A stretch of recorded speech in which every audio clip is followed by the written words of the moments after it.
Amante Padre Celestial, estamos felices de saber que tú estás siempre esperándonos allí en tu trono y dispuesto a escucharnos, así como también a responder a nuestras peticiones con la mejor solución para cada uno de nuestros problemas, porque tú sabes lo que es mejor para nosotros.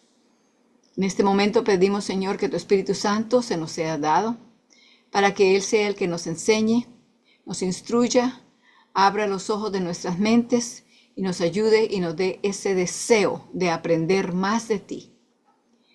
Te pedimos también que des las mismas bendiciones a aquellos que verán los videos más tarde, que con tu guía nos ayudes para que en medio del mundo en que vivimos podamos permitirte que tú nos prepares para ese día precioso y eterno que estamos esperando, el día de la venida de tu Hijo Jesús por segunda vez a la tierra. Te lo agradecemos todo en el nombre bendito de Jesús. Amén. Vamos a repasar los versículos de memoria esta noche. Haremos los de la primera mitad. Quiere decir que comenzaremos con Mateo 1:21. Y llamarás su nombre Jesús, porque él salvará a su pueblo de sus pecados. Hacemos siempre el énfasis en esa palabra porque en muchas localidades y en muchos grupos se ha puesto todo el énfasis no en el de, sino que nos vino a salvarnos. Y como puede ser en nuestros pecados, pues tenemos que seguir pecando. No, Él no vino a salvarnos en nuestros pecados, sino que vino a salvarnos de nuestros pecados. Así que es un Salvador completo. Luego le sigue a 2 de Pedro 3:13. Bien que esperamos cielos nuevos y tierra nueva, según su promesa, en los cuales mora la justicia. Y eso fue nuevamente 2 de Pedro 3:13. Luego viene Hebreos 9:28. Espero que lo vayan repitiendo a medida que los repito yo aquí también, por favor. Hebreos 9:28. Así también Cristo fue ofrecido una vez para llevar los pecados de muchos y aparecerá por segunda vez sin relación con el pecado para salvación de los que le esperan. Vino la primera vez con relación al pecado, ¿verdad? Vino a salvarnos del pecado. Esta vez ya no viene con ese plan, sin relación con el pecado, para salvación de los que le esperan. Eso fue Hebreos 9:28 y ahora pasamos a Filipenses 3:9.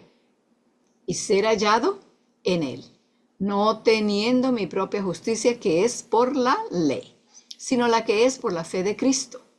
La justicia que es de Dios por la fe. Nuevamente eso fue Filipenses 3:9. Ahora Filipenses 3:3. Porque nosotros somos la circuncisión, los que servimos en espíritu a Dios, nos gloriamos en Cristo Jesús, no teniendo confianza en la carne. Y vamos a hacer mención de esto también en el estudio de esta noche. Y eso fue Filipenses 3:3. Ese es el último de la primera mitad. Vamos a repasar el último que agregamos a la lista entera, que fue Romanos 5:20 y 21. Romanos 5:20 y 21. La ley empero entró para que el pecado creciese. Mas cuando el pecado creció, sobrepujó la gracia. Para que de la manera que el pecado reinó para muerte, así también la gracia reine por la justicia para vida eterna, por Jesucristo, Señor nuestro. Entonces, esos son Romanos 5:20 y 21. Entonces, ahora pasaremos al estudio del libro. Estamos en el capítulo 28, que comienza en la página 180. Habíamos llegado hasta la página 184. Esta noche, como para recordar en qué tema íbamos, etcétera, y para empezar de allí, quería repasar un poco de la página 181 y 182, que son esos 5 paralelismos y dos paralelismos por contraste. El primero, y estos son paralelismos entre dos eventos muy importantes. El primer evento fue el de la promulgación de la ley de Dios en el monte Sinaí. Y el otro evento que está por sucederse todavía es la segunda venida de Cristo. Vamos a ver cómo se parecen, tienen tantas similitudes entre las dos. La primera similitud es que tanto en el Sinaí como cuando Cristo venga va a haber fuego y humo. Ese fue el primero de los párrafos en esta sección de paralelismo. El segundo paralelo es que cuando Dios descendió al Sinaí, con la ley de fuego en su mano derecha para dársela al pueblo, venía con millares de ángeles. Y sabemos que la venida de Jesús va a ser con millares y millares de sus ángeles. Así que en los dos está esa misma similitud de ángeles. La tercera similitud, en la página 182, el tercer párrafo de esa sección, es que la descripción de la justicia, bien, o sea, el buen hacer de Cristo, fue proclamada en las dos. Fue proclamada en la promulgación de la ley de Dios, porque después de todo, la ley de Dios es la descripción del carácter de Dios, de la forma en que Él se conduce, su conducta. ¿Qué podemos esperar de Él? Así que eso es la descripción de su justicia, de su buen hacer. Y cuando Cristo venga, según Salmo 50, versículo 6, dice, los cielos declararán su justicia, porque Dios es el juez. Cuarta similitud es el sonido de la trompeta.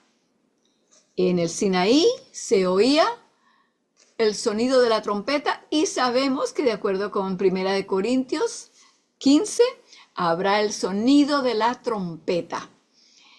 Noten que allí no dice que el sonido va a ser de una flauta, ni que va a ser de una arpa. No, de una trompeta, porque va a llamar la atención. Todos la van a poder oír, hasta el que tenga la mayor obstrucción del oído. Va a oír aun cuando sea algo. Así que es algo que hace escuchar a toda la población de toda la tierra que este es un evento que nadie puede esconderse de él. Nadie puede decir, yo no me di cuenta de lo que había sucedido. El quinto paralelo es la potente voz. Dice que con voz de arcángel y con trompeta de Dios, ¿verdad? Y lo mismo sucedió en la promulgación de la ley de Dios en el monte Sinaí.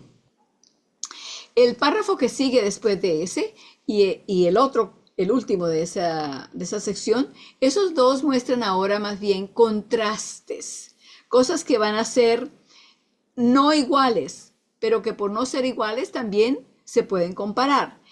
En la venida de Dios para el juicio será impotente, porque vino para proclamar su ley, ya que entonces nadie de entre el pueblo de Dios lo vio. Allá solamente lo oyeron, pero no lo vieron. Pero cuando Cristo venga, lo vamos a oír y lo vamos a ver.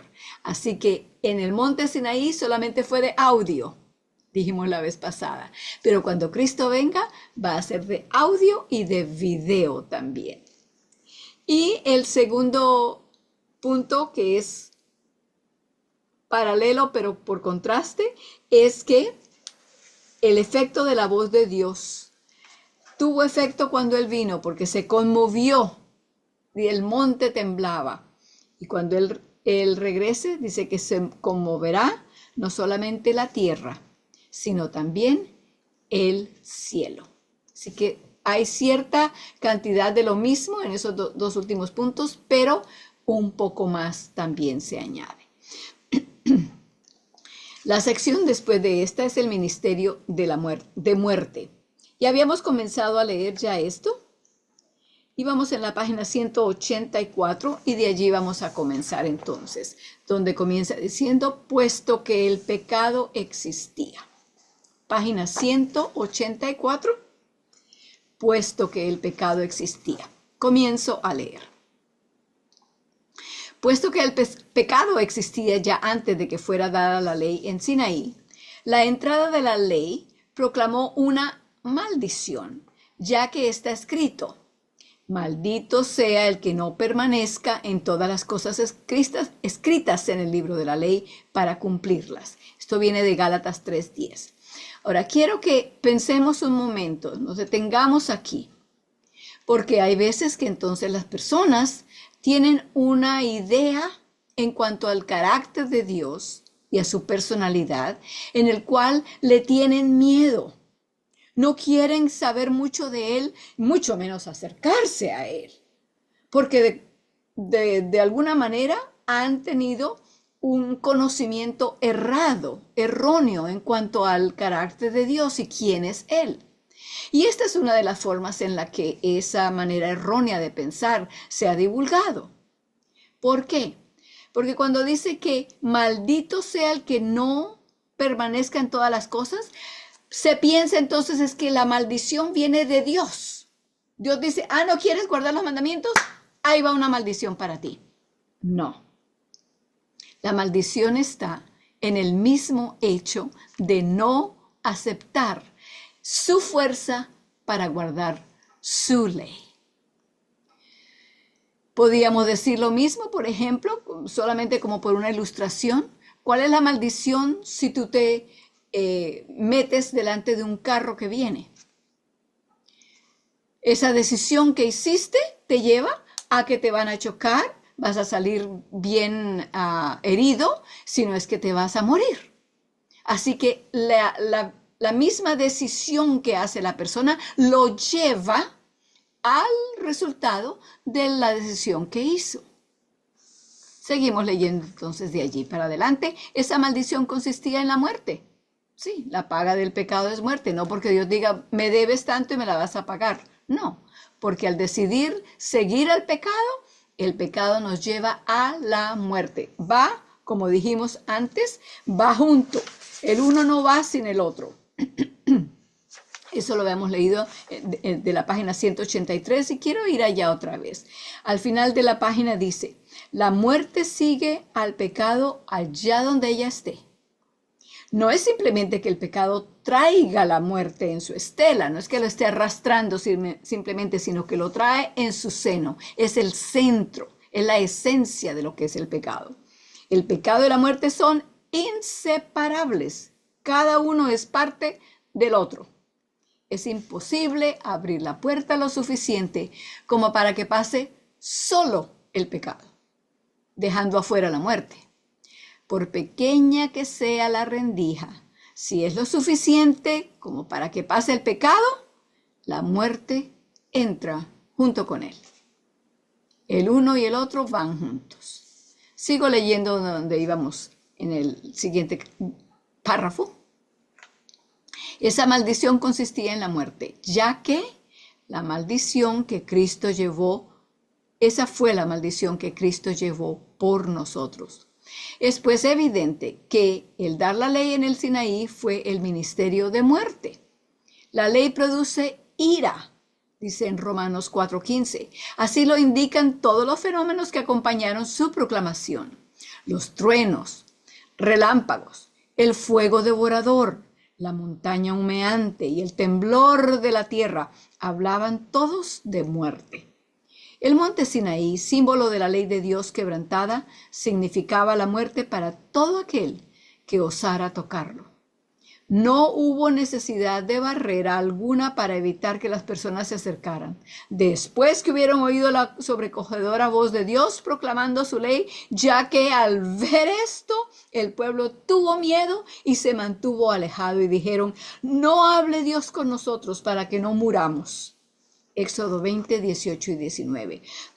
Quiero aclarar allí también que si leemos no solamente en el Antiguo Testamento o lo que yo llamo la primera parte de la Biblia, porque aquí no hay antiguo y hay nuevo, uno que es más viejo que el otro y el viejo ya no sirve, no. La primera parte de la Biblia o en la segunda parte de la Biblia que comúnmente se llama el Nuevo Testamento, vamos a encontrar allí que la razón por la cual ellos no querían que les hablaran era porque no querían dejar su falta de fe, no querían dejar la incredulidad que tenían. Y por esa incredulidad, eso era lo que les traía el miedo. Porque Moisés hablaba con Dios por días, 40 días estuvo en una ocasión hablando con Dios en la montaña. ¿No tenía miedo? Lo mismo nos sucede a nosotros. Cuando escogemos, cuando decidimos lo que sabemos que está en contra de Dios, eso enseguida nos llena de miedo, de temor. Al venir el mandamiento, el pecado revivió y yo morí. Romanos 7:9. Porque el aguijón de la muerte es el pecado y el poder del pecado es la ley. Primera de Corintios 15:16. Era imposible que se diera ley alguna que pudiera dar vida. Pero no era necesario que así sucediera. Y lo veremos claramente cuando consideremos la razón profunda para ello, a la luz de la revelación dada a Israel. En ciertos círculos se propaga la idea de que las personas, los que amaban a Dios, personas seguidoras de Dios, en el antiguo, en la primera parte de la Biblia, se salvaban por guardar la ley, pero que ahora ya no, porque nosotros ya estamos en la segunda parte de la Biblia y ahora es el tiempo de la gracia y somos salvos por gracia. Eso es completamente errado. Y quiero hacerle la siguiente pregunta. Si hubiéramos podido ser salvos por la ley, ¿hubiera tenido que venir Jesús? No. Si hubiera habido cualquier otro método por el cual pudiéramos ser salvos, Dios no hubiera tenido que dar a su Hijo. No era que estaba buscando la manera de deshacerse del Hijo, a ver qué hacemos. ¡Ay, aquí está bueno, lo voy a mandar para allá! No, esa fue la única forma en que podía salvarnos. Si hubiéramos podido ser salvos por la ley, no hubiera tenido necesidad de venir Jesús. Si hubiéramos ser salvos por cualquiera de las cosas que nosotros hagamos, por nuestro propio intento y nuestra propia fuerza, Jesús no hubiera tenido que venir. Eso lo dice muy claro en Gálatas 2:21, donde dice: no frustro la gracia de Dios, porque si la justicia fuere por la ley, entonces en vano murió Cristo. Cuando pensamos que por lo que hacemos, tengo que hacer esto y tengo que hacer esto y tengo que hacer tantas de estas y tantas de las otras, porque así no, Dios va a estar bravo conmigo y no me va a dejar entrar al cielo. No, no. Es por Cristo que somos salvos y solamente por Cristo. Pero claro, cuando ya reconocemos lo que Él hizo por nosotros, el agradecimiento, el aprecio de lo que Él hizo para salvarnos, nos va a llevar a reconocer su ley, que es su carácter, como algo que queremos y añoramos, porque queremos ser como Él. Volvemos ahora entonces al libro. ¿Por qué fue dada la ley? Página 184, la parte inferior. Pregunta: ¿acaso era la voluntad de Dios burlarse del pueblo, dándole una ley que no podía traerles otra cosa distinta de la muerte? Buena pregunta. Dios amó a su pueblo y nunca los amó más que cuando avanzó entre 10 millares de santos con la ley de fuego a su mano derecha. Deuteronomio 33, 2 y 3. Eso lo leímos ya cuando estudiamos las similitudes y las diferencias. Es preciso recordar que si bien la ley se introdujo para que el pecado abundara, así como dice en Romanos 5, 20, no obstante, cuando el pecado abundó, ¿qué sucedió? Sobreabundó la gracia. En otras palabras, como para ponerlo en una forma más casera de vida diaria, cuando el niño salió y se ensució los pantalones con la hierba y se metió entre el barro y luego había pintura y se llenó de pintura y había aceite también, y llega a la casa y le dice: ay, mami, mira mis pantalones. La madre dice: dámelos acá, porque para todo eso el detergente que yo tengo es más poderoso. Donde abundó el pecado, sobreabundó la gracia. Jamás el pecado puede ser más grande que la gracia de Dios.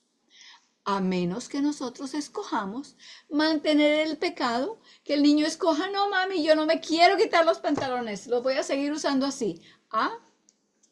No porque no hubiera con qué limpiarlos, sino porque no quiso que se los limpiara. Diferentes las dos situaciones, ¿verdad? Seguimos entonces. Puesto que es la ley la que hace que el pecado abunde, o sea que nos muestra lo mal que estamos, ¿dónde puede quedar más patente su espantosa magnitud que en el Sinaí? Ahora bien, puesto que cuando el pecado abundó, sobreabundó la gracia, es evidente que en el Sinaí podemos igualmente contemplar la grandeza de la gracia de Dios. Por mucho que abunde el pecado, la gracia lo sobrepasa. Si bien es cierto que el monte ardía envuelto en un fuego que llegaba hasta el mismo cielo, Deuteronomio 4:11, más grande que los cielos es tu misericordia y hasta los cielos tu fidelidad, de acuerdo con Salmo 108:4. En otra parte dice, como la altura de los cielos sobre la tierra, engrandeció su misericordia sobre los que le temen. Salmo 103:11. Quiero que vayamos a la Biblia, porque hay mucho que entender en cuanto a la misericordia de Dios. La misericordia de Dios se muestra de muchas maneras. Algunas veces se demuestra no permitiéndonos hacer, oír o tener lo que queremos, porque en su misericordia Él no permite que tengamos algo que nos va a hacer mal y que nosotros no sabemos porque nosotros no podemos ver el futuro. Vayamos al Salmo 66:25. Salmo 66:25.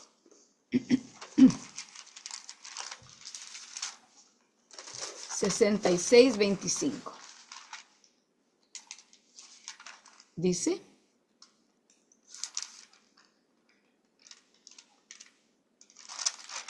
$66.25 y no sé por qué tengo, no, $66.20, ahora sí, porque no hay 25. Bendito Dios, que no echó de sí mi oración, ni de mí su misericordia. Noten cómo habla tan personalmente. No es solamente que su misericordia es para millares, para toda la raza, para el mundo entero, aunque es cierto, pero es individual para cada uno de nosotros. Él no nos mira como parte de un grupo y entonces se ve allá nomás la muchedumbre. Él mira a cada persona individualmente y cuida de cada persona individualmente, y su misericordia es individual y personal para cada uno de nosotros. Vayamos ahora al Salmo 100. Salmo capítulo 100, versículo 5. Salmo 100, versículo 5. Porque Jehová es bueno, para siempre es su misericordia, y su verdad por todas las generaciones. Noten allí en este versículo que su palabra, su verdad, es tan eterna como es su misericordia. Ninguna de las dos vive más largo o más corto que la otra. Luego en el Salmo 103, acabamos de leer un poquito de en lo que estábamos leyendo del libro, pero ya conocemos de allí otro versículo que para los que hicieron el curso anterior lo deben recordar. Está en el versículo 12. Salmo 103, versículo 12. Te lo estudiamos cuando estudiamos el santuario, las partes del santuario, la construcción, los muebles, los colores, etcétera, todo aquello. ¿Y qué dice allí? Cuanto está lejos el oriente del occidente, hizo alejar de nosotros nuestras rebeliones. No menciona misericordia allí, pero está el ejemplo de lo que es su misericordia. Aparta de nosotros nuestros pecados tan lejos como está el oriente del occidente, que es una cantidad infinita. Luego vayamos también en el mismo versículo al 12, capítulo 103, versículo 12. El 11, teníamos que comenzar con el 11. Vamos al 11 ahora. Porque como la altura de los cielos sobre la tierra, engrandeció su misericordia sobre los que le temen. Y ese temer allí es a los que le honran, a los que le respetan. Y luego al versículo 17. Mas la misericordia de Jehová desde el siglo y hasta el siglo sobre los que le temen, y su justicia sobre los hijos de los hijos. Si leemos en los Salmos, estos son apenas una muestra, pero vamos a encontrar que los Salmos hablan mucho de la misericordia de Dios, del hecho de que Él es misericordioso y de que su misericordia permanece. Permanece no solamente por un tiempo, sino dice permanece para siempre. No podemos nunca entonces pensar o dejarnos tentar por el enemigo a llegar al punto de creer, no, ya Dios no puede tener misericordia de mí, no, ya, yo estoy más allá de lo que puede alcanzar la misericordia de Dios. No. Mientras nosotros le respondamos a Él, vamos a encontrar que siempre hay misericordia. Y cuando no la sentimos, es porque no la hemos recibido, no la hemos reconocido, pero está allí. El hecho de que estemos vivos es prueba y evidencia no más de que la misericordia de Dios está aún con nosotros. Vayamos ahora a Isaías. Isaías 55, 7. Isaías 55, 7.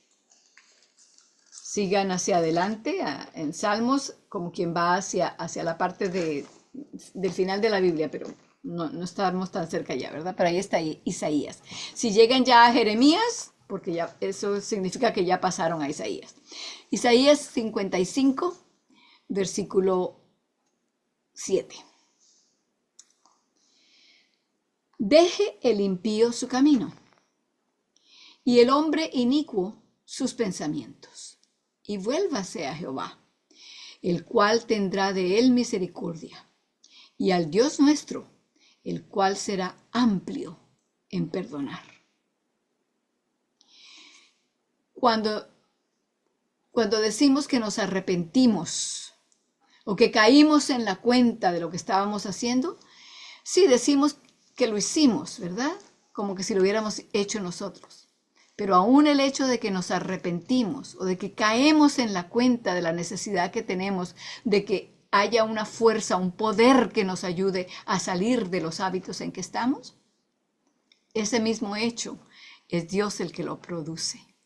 Así que por eso dice allí, deje el impío su camino y el hombre inicuo sus pensamientos y vuélvase a Jehová. Vuélvase, ¿dónde vamos a tener que ir?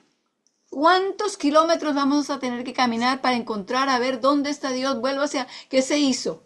La última vez que lo vi estaba allí. Nos daremos cuenta de que está justo al lado nuestro. Porque Él, su nombre es Dios con nosotros, Emmanuel. Dios con nosotros. Vamos ahora a Romanos 15:9, en la segunda parte de la Biblia. Mateo, Marcos, Lucas, Juan, Hechos, Romanos. Romanos 15, versículo 9. Romanos 15, 9. Anótenlo si es que no lo pueden encontrar tan rápido para que después lo puedan buscar y leerlo. Romanos 15, 9. Dice así. Y para que los gentiles glorifiquen a Dios por la misericordia, como está escrito. Por tanto, yo te confesaré entre los gentiles y cantaré a tu nombre. Está hablando aquí de los gentiles y de la misericordia de Dios para con ellos. ¿Quiénes son los gentiles? Los gentiles son las personas que, diríamos nosotros, los llamaríamos los paganos, los que sirven a otros dioses, los que no creen en el Dios creador de los cielos y de la tierra, los que no creen en Cristo Jesús. Pero aún para ellos, Dios tiene misericordia. Si no fuera así, ninguno de nosotros alguna vez podríamos responder al amor de Dios. Porque es Él quien nos busca a nosotros, no nosotros a Él. Así ha sido siempre, desde que Adán y Eva pecaron. Ellos se fueron a esconder y Dios fue a buscarlos. Y así ha seguido siendo desde entonces. Nos busca. Nunca tenemos que pensar, bueno, es que no lo pude encontrar. Eso se traduciría mejor, no lo quise encontrar. Vamos a otro más. En Primera de Pedro 1:3. Primera de Pedro es bien cerca de Apocalipsis. Bien cerca, unas páginas antes de Apocalipsis. Primera de Pedro, capítulo 1, versículo 3. Primera de Pedro 1:3. Bendito el Dios y Padre de nuestro Señor Jesucristo, que según su grande misericordia nos ha regenerado en esperanza viva por la resurrección de Jesucristo de los muertos. Nos regenera, su misericordia nos regenera, nos restaura, nos da vida nueva, nos renueva. La misericordia de Dios es tan grande que aunque la estudiemos aquí, y debemos estudiarla, debemos aprender todo lo que más podamos en cuanto a ella y repasar porque así estamos al tanto de lo que esa misericordia representa. Pero no vamos nunca a acabar el tema de la misericordia y decir, bueno, ya ahora sí no hay nada más que pueda saber o que pueda experimentar en mi propia vida en cuanto a la misericordia de Dios. Sigamos entonces ahora en el libro. Y dice, Jesús es el Consolador. Vamos a Primera de Juan 2:1. Está allí en el libro, pero quiero que vayamos en la Biblia a Primera de Juan, que está después de Primera de Pedro. Primera y Segunda de Pedro, está Primera de Juan después. Está bien cerquita. Tengan algo con que subrayar o escribir, porque les voy a dar una información que les puede servir después para hacer un enlace entre un versículo y el otro, que los pueda ayudar a ustedes a repasar otra vez y también para compartir con otras personas después. Primera de Juan, capítulo 2, versículo 1. Dice, hijitos míos, estas cosas os escribo para que no pequéis. Y si alguno hubiere pecado, abogado tenemos para con el Padre a Jesucristo el justo. La palabra que se traduce allí, abogado, viene de la palabra griega parakletos, con K. Parakletos. Y quiere decir consolador, defensor o abogado. ¿Por qué es eso interesante? Bueno, vamos a Juan 14. Mateo, Marcos, Lucas, Juan. ¿Ya saben dónde está ese? No pierdan el de Primera de Juan, no lo pierdan allí. Ténganlo abierto ahí todavía para que puedan después hacer el enlace. Juan 14, versículo 16. Juan 14, versículo 16. Dice, y yo rogaré al Padre, este es Jesús hablando, yo rogaré al Padre y os dará otro consolador para que esté con vosotros para siempre. Y cuando dice allá consolador, es la misma palabra parakletos que vimos en Primera de Juan, capítulo 2, versículo 1. Consolador y parakleto, consolador y abogado, consolador y defensor, vienen de la misma palabra del griego. Quiero también entonces que ahora pueden hacer el enlace porque pueden escribir en Juan, donde está Juan 14, 16, pueden poner allí al lado Primera de Juan 2:1, para que así tengan ya el enlace de los dos versículos que usan la misma palabra y la traducen de estas dos maneras, de abogado y de consolador. La palabra es parakletos con K. Y entonces en Primera de Juan 2:1 pueden poner Juan 14, 16. Así hacen el enlace y cuando lo necesiten van a uno y allí, esto también tiene algo que ver con Juan 14, 16. Muy bien. Ahora, además de Juan 14, 16, quiero en el 16 también recalcar algo. Dice, y yo rogaré al Padre y os dará otro consolador. No les dijo, les dará uno. Les dijo otro. Cuando a usted le han dado de comer un plato de sopa y usted dice, quiero otro, no le van a pasar un plato de ensalada. Porque si usted pide otro es porque quiere otro de lo mismo que ya tuvo. Ya debe haber tenido uno antes con el cual pueda comparar el que está pidiendo segundamente. Entonces, aquí cuando dice otro consolador, quiere decir que el consolador no es solamente una esencia, una presencia, un respiro.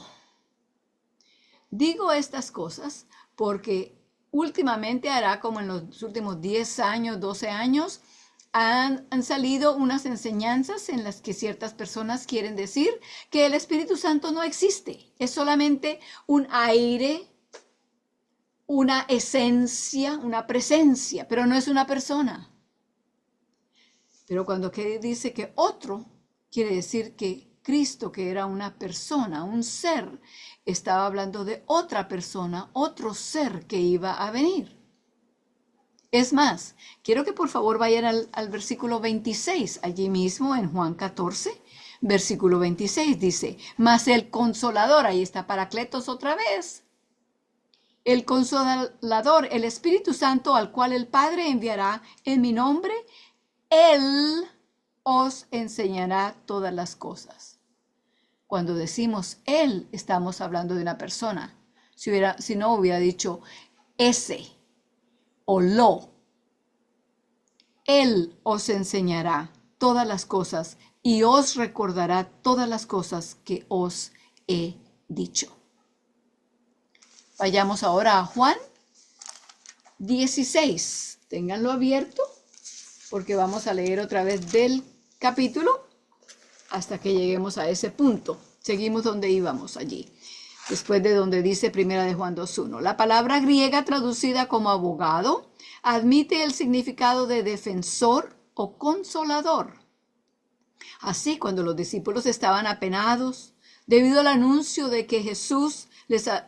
anuncio que Jesús les había hecho de que los habría de dejar, les dijo, yo rogaré al Padre y os dará otro consolador, para que esté con vosotros para siempre, el Espíritu de verdad.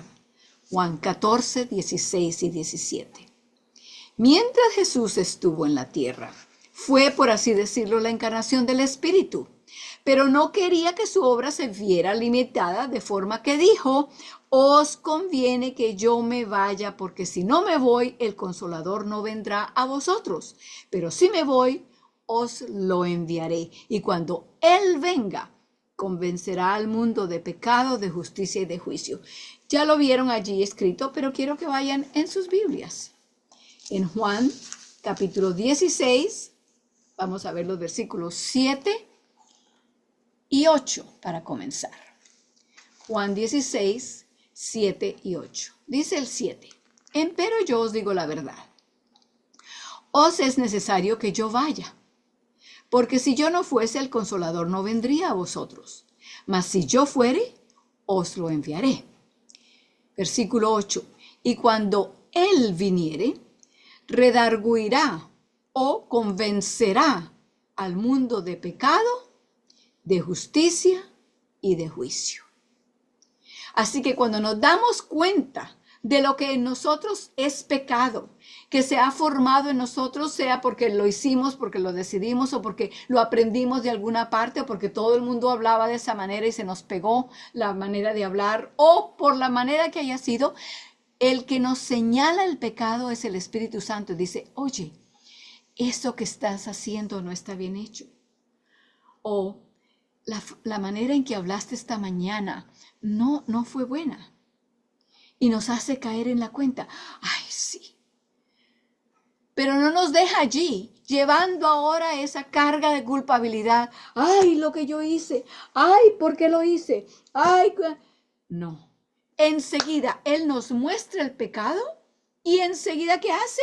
Dice, nos redarguye o nos convence de justicia. ¿La justicia de quién? ¿La justicia mía? Mi justicia no vale nada. Mi buen hacer no es bueno. Es como trapos de inmundicia, dice la Biblia. La justicia de Cristo. Él dice, lo que necesitas está allí. Mira, te mostré dónde tienes el sucio. Allí está el jabón. Allí está el detergente. Él nos muestra el pecado y enseguida nos lleva, nos dirige al que tiene la justicia, al que tiene el remedio para la injusticia, la suciedad nuestra. Y hay una cosa más que Él hace, nos convence de pecado, de juicio, de justicia y de juicio. El tercero es juicio. Nos convence de juicio ¿de qué? ¿Qué clase de juicio? ¡Ay! Dios te está mirando y cuando tú no te des cuenta va a caer sobre ti y el juicio de Dios te va a sacar y ese día del juicio. Muchas personas hablan así del juicio. Y sí, el día del juicio va a venir y va a ser un día serio. Especialmente si no hemos hecho las decisiones que Dios ha querido que hagamos con su fuerza, sino que lo hemos sacado y lo hemos rechazado. ¿Por qué de juicio? Vayamos al versículo 11. Versículo 11 dice, y de juicio, por cuanto el príncipe de este mundo es juzgado. Ya él está acabado. A él ya se le pasó la sentencia. Así que no le creas. Cuando Él venga y te diga, ¿te acuerdas lo que hiciste ayer por la mañana? Tú que es que muy santito que eres, que vas a la iglesia, que lees la Biblia, tú que te la pasas orando, que esto, que el otro. No, enseguida debemos recordar.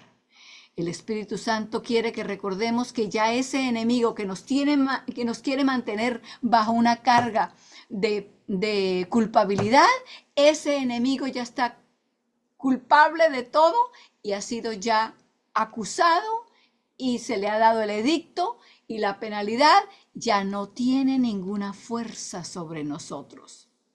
Yo siempre digo que ese versículo 11 es como la fresa encima del postre, porque nos muestra la inmundicia en nosotros, nos muestra a Cristo que es el remedio y nos recuerda no tienes por qué caer en tentación de lo que hace este príncipe del mundo que ya ha sido juzgado. El Espíritu Santo es el que hace ese ministerio. Bueno, creo que hemos llegado a la hora de terminar nuestro estudio de esta noche aquí. Por favor, regresen y repasen, de manera que así se hagan estas cosas tan fácil en la mente de recordar y de explicar en nuestras propias palabras. Y eso es lo que el Espíritu Santo desea hacer, fijárnoslo en nuestra mente. Les invito pues a que nos pongamos de rodillas para orar.